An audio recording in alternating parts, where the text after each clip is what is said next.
información en Biobío.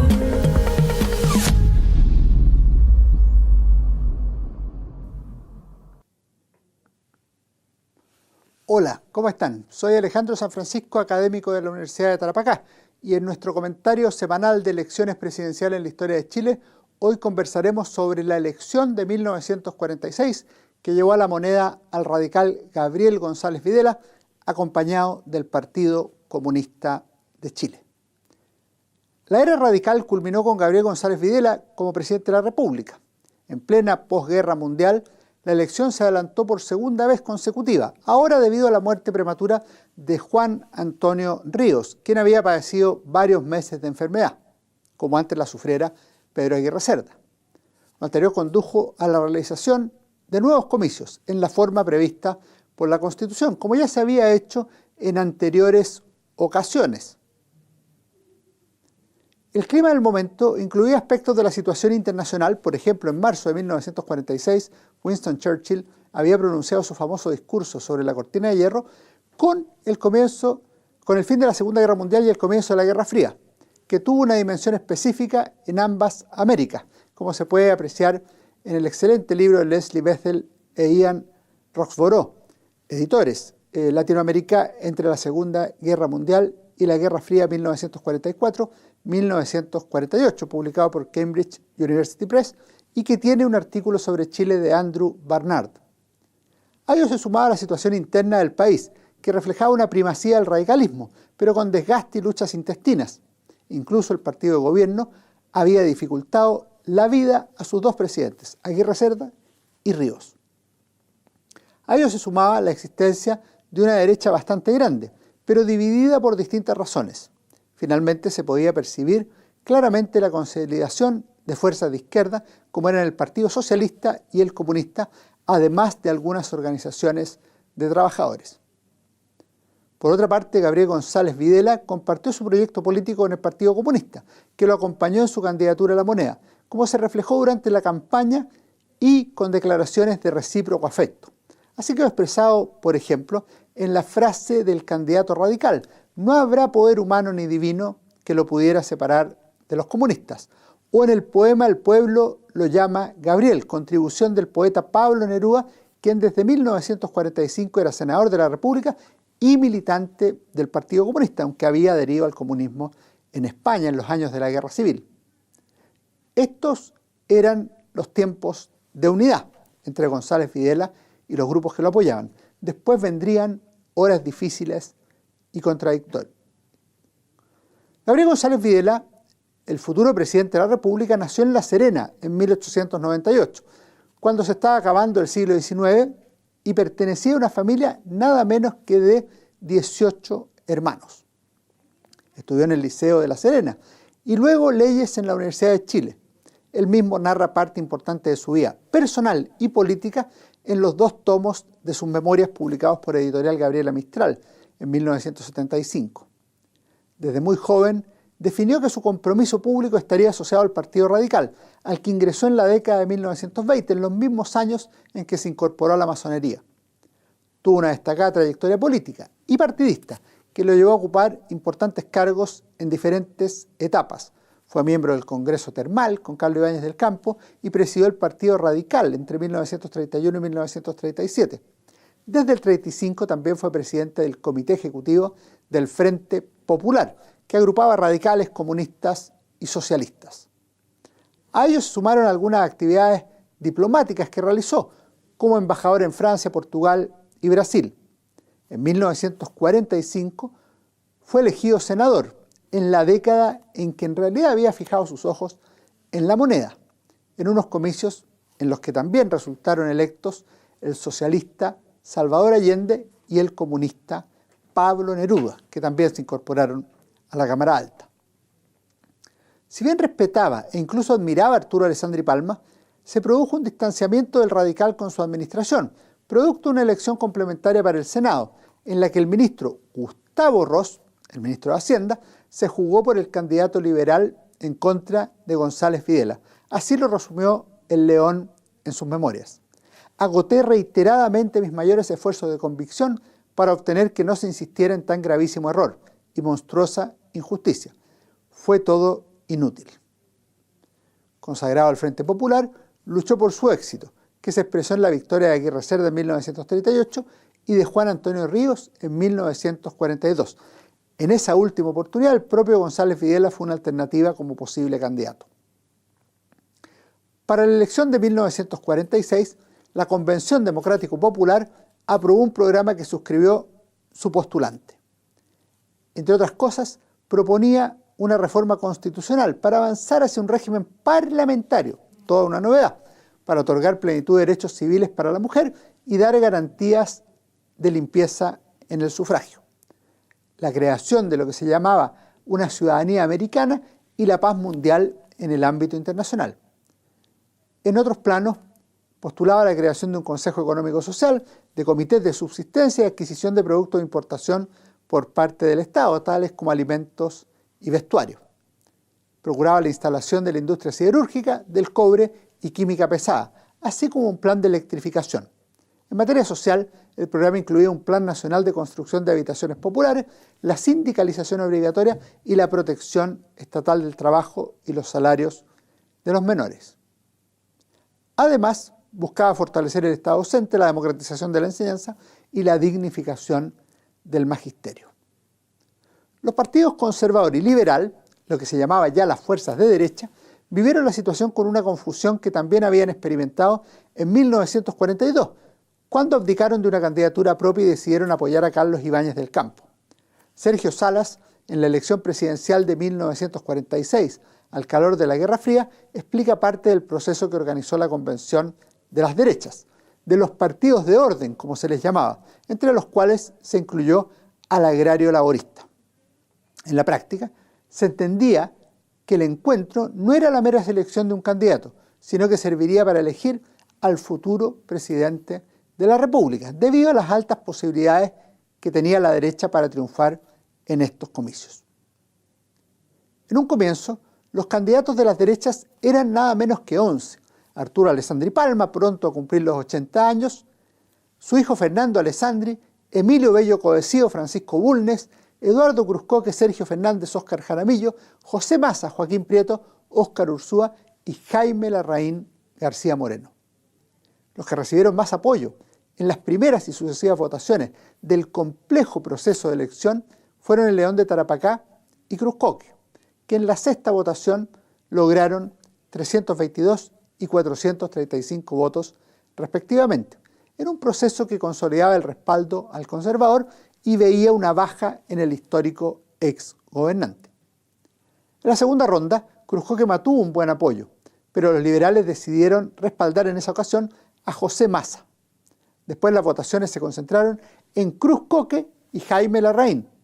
Así resumió la situación La Nación del 11 de julio de 1946. Con respecto a los liberales, la particularidad notable es que con el correr de los días ha dejado establecida la apreciable deserción de sus efectivos. La convención se había convertido, según el medio, en un organismo inoperante, marcada por una atmósfera de cansancio y pesimismo. En la quinta serie de votaciones volvió Arturo Alessandri a la disputa, pero no se resolvió el candidato único. La convención sencillamente había fracasado. En ese escenario emergió la candidatura de Fernando Alessandri, así como también se consolidó la de Eduardo Cruzcoque, es decir, habría dos candidaturas en vez de la anhelada unidad. Cruzcoque recibió el apoyo de su partido conservador y el de la Falange Nacional. Esta última declaró expresamente que la decisión era propia de su independencia respecto de izquierdas y derechas y se basaba en el compromiso de los dirigentes conservadores y de su candidato de hacer un gobierno con una definida orientación cristiana y no capitalista, nacional y no derechista, como expresó en un documento Pedro Jesús Rodríguez, presidente de la Falange Nacional. En la ocasión hubo un cuarto candidato, Bernardo Ibáñez, socialista, profesor normalista, también dirigente sindical, al que la izquierda consideraba un traidor, como señaló el diario El Siglo en su artículo Unidad de todo el pueblo, pero sin traidores, del 13 de agosto de 1946. Ibáñez recibió el apoyo de un sector del Partido Socialista, mientras otros respaldaron a Fernando Alessandri, entre ellos nada menos que Marmaduke Grove. Tú eres la traición, y la traición es tu fin. Eres símil de Caín y Judas de profesión, escribieron en una oportunidad el poeta popular Sofanor Ruiz en el poema Imprecación al traidor Bernardo Ibáñez Ávila, ilustrativo de los odios que despertaba en sectores de la izquierda. Así se llegó a esta histórica elección de 1946, que se realizó el 4 de septiembre, misma fecha que se mantendría hasta 1970. González Videla enfrentó a los postulantes de las dos expresiones de la derecha, Eduardo Cruz-Coke y Fernando Alessandri. A ellos se sumó el mencionado Bernardo Ibáñez. González Videla, el radical, cerró su campaña con un multitudinario acto en el Estadio Nacional, al que asistieron más de 50.000 personas. El resultado fue el siguiente. González Videla logró 192.207 votos, correspondiente al 40,1%. Eduardo Cruz-Coke alcanzó 142.441 sufragios y el 29,7%. Fernando Alessandri llegó a los 131.000 votos con el 27% y finalmente 12.114 personas sufragaron por Bernardo Ibáñez, lo cual significaba un respaldo del 2,5% de los electores. En esa ocasión, los votos y blancos y nulos fueron apenas 1.525, es decir, el 0,4%. En tanto, la abstención llegó al 24%, lo que significa que sufragaron 479.000 personas de un total de 631.000.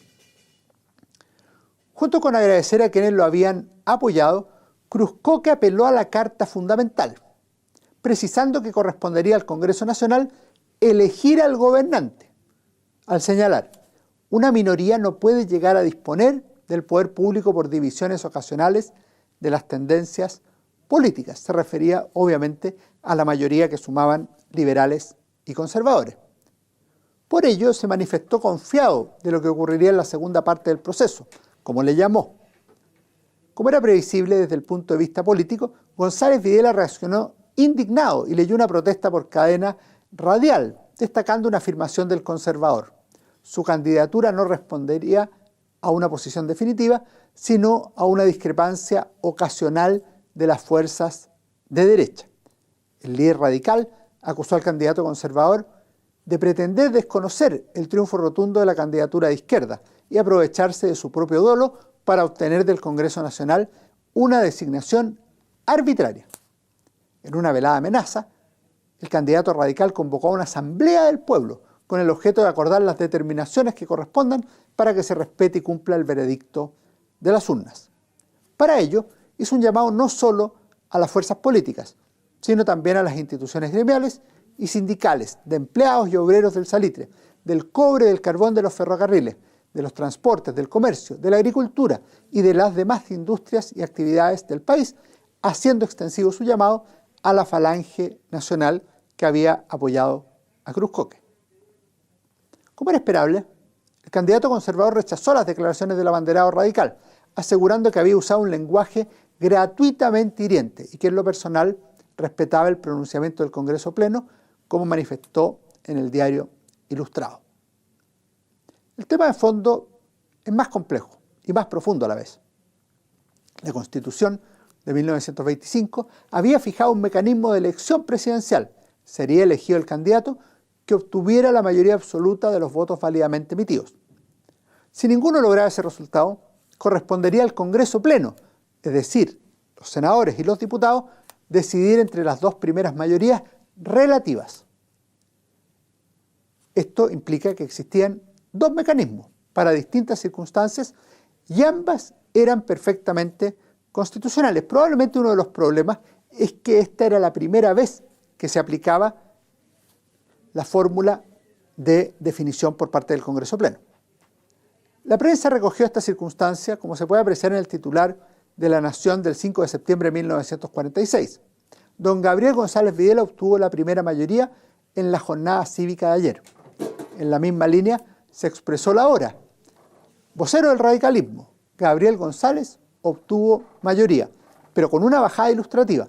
No fue absoluta. Deberá decidir el Congreso Nacional. En la misma línea se expresó el Mercurio. Don Gabriel González Videla obtuvo la mayor cifra de votos en la elección presidencial realizada ayer.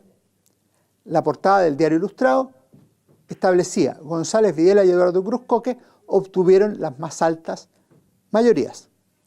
Ninguno de los medios mencionados osó señalar que el candidato radical era el presidente electo de Chile, porque no lo era. Distinta fue la posición del diario comunista El Siglo.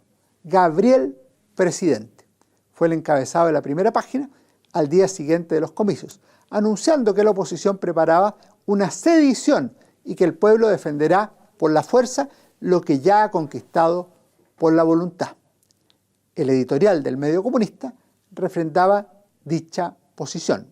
El pueblo eligió a su presidente. En la práctica, la imagen quedó bastante clara desde el primer minuto y de inmediato González Videla comenzó a recibir adhesiones desde Chile y desde fuera del país. Con el paso de los días, la situación se aclaró e incluso el cardenal José María Caro visitó a don Gabriel en la casa particular del candidato triunfante en las elecciones, como resumió incluso el medio conservador El Diario Ilustrado. En la hora de las definiciones, el candidato radical obtuvo apoyos más amplios en el Congreso Pleno. A los partidos que habían estado originalmente con él se sumaron el liberal, que se incorporó al gobierno incluso con algunos ministros.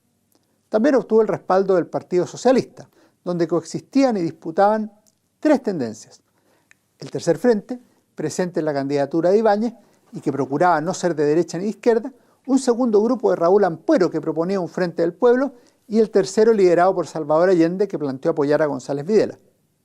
Había algo de anticomunismo en los diferentes grupos, que rechazaron integrar el gobierno, pero respaldaron a la primera mayoría relativa en el Congreso Pleno, en un proceso que explica muy bien Jorge Rojas Flores en su libro Años Turbulentos.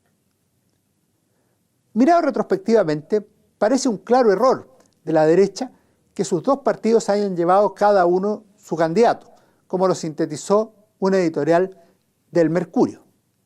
La inspección más ligera de los resultados permite establecer que si los partidos conservador y liberal hubiesen llevado un candidato único a la lucha, como fue el designio que se tuvo al organizar una convención para tal designación, el triunfo habría correspondido a ese ciudadano. En 1938, liberales y conservadores habían acompañado a Gustavo Ross, y en 1942 los dos apoyaron, aunque con divisiones internas, a Carlos Ibáñez del Campo. Sin embargo, eso no se logró en 1946, cuando las dos agrupaciones no aparecieron como dos partidos políticos, sino que también como dos tradiciones históricas y mundos culturales, con sus respectivos liderazgos y representación parlamentaria. Gabriel González Videla asumió el 3 de noviembre de 1946, siendo proclamado por Arturo Alessandri Palma, entonces presidente del Senado. La administración representó un momento importante en la historia de la democracia chilena. Hubo instantes críticos y también logros relevantes, en un contexto complejo en lo político, económico y social, a lo que se sumaba una situación internacional que tenía como telón de fondo a la Guerra Fría. La unidad con los comunistas se quebró muy pronto. En eso influyeron sin duda los resultados de las elecciones municipales de 1947. Y esto llevó probablemente no solo a la separación del gobierno, sino incluso a la proscripción del Partido Comunista a través de la Ley de Defensa de la Democracia, aprobada por el Congreso Nacional en 1948. El tema está tratado de una forma muy completa y documentada en sus aspectos políticos y sociales en el mencionado libro de Jorge Rojas Flores, Años turbulentos los comunistas durante el gobierno de Gabriel González Videla, publicado por la Biblioteca Nacional y el Centro de Investigaciones Diego Barros Arana. Los comunistas calificaron a la ley como ley maldita y como dictadura al gobierno de González Videla, aunque la norma hubiera sido aprobada democráticamente. El proceso tuvo diversas etapas, que comenzaron con la adhesión de los comunistas a diferentes movilizaciones sociales, con disputas al interior del gobierno, con influencia internacional, tanto estadounidense como soviética, sobre la pequeña democracia chilena, con una dura tramitación de la ley y su aprobación final, que siguió con la persecución legal de los comunistas. En todo este proceso, el Partido Comunista se defendió y atacó desde la política, los gremios e incluso la literatura, como muestran algunos belicosos poemas y discursos de Pablo Neruda contra González Videla.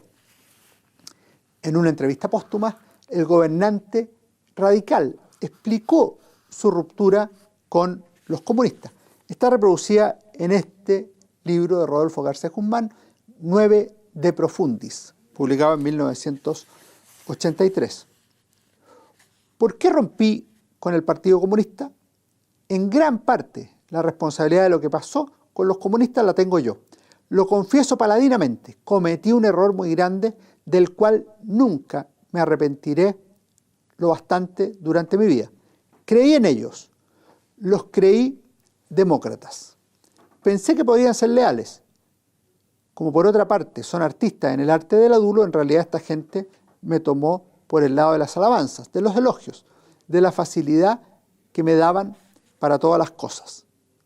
Cometí el yerro imperdonable en que no cayeron don Pedro ni Juan Antonio Ríos, de llevarlos al poder, de introducirlos al gobierno como ministro de Estado e incorporar a una serie de comunistas destacados en puestos clave de la administración pública.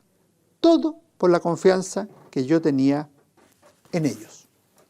La visión del Partido Comunista es similar, pero en contra del dirigente radical y presidente de la República entre 1946 y 1952, también porque habían confiado en él y se sentían traicionados. En la misma línea, el mundo comunista internacional repudió al gobernante chileno, en tanto fue proclamado como un verdadero defensor de la democracia a partir de un extenso viaje a Estados Unidos. Por otra parte, durante el gobierno de González Videla, a fines de 1948, se aprobó el derecho de voto universal para las mujeres, que fue promulgado en enero del año siguiente. Este hito representó el cambio, a la vez cualitativo y cuantitativo, más importante en la ampliación del sufragio, lo que hizo crecer el cuerpo electoral y fortaleció la democracia chilena. Como era previsible, dentro de poco, las mujeres fueron elegidas en el Senado y en la Cámara de Diputados. También ocuparon algunos cargos importantes como intendente o ministro de Estado.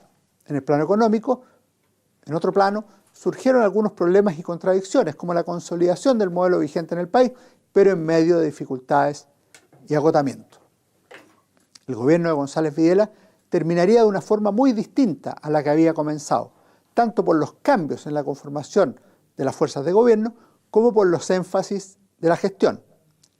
Tras terminar su periodo, también llegó el final de la era radical y comenzó el gobierno de Carlos Ibáñez del Campo, en un contexto nacional de crisis social y de creciente crítica desde los más diversos sectores del país. Esa elección la veremos en nuestro próximo comentario aquí, en Bio Bio TV. Que esté muy bien. Opinión en Bio Bio.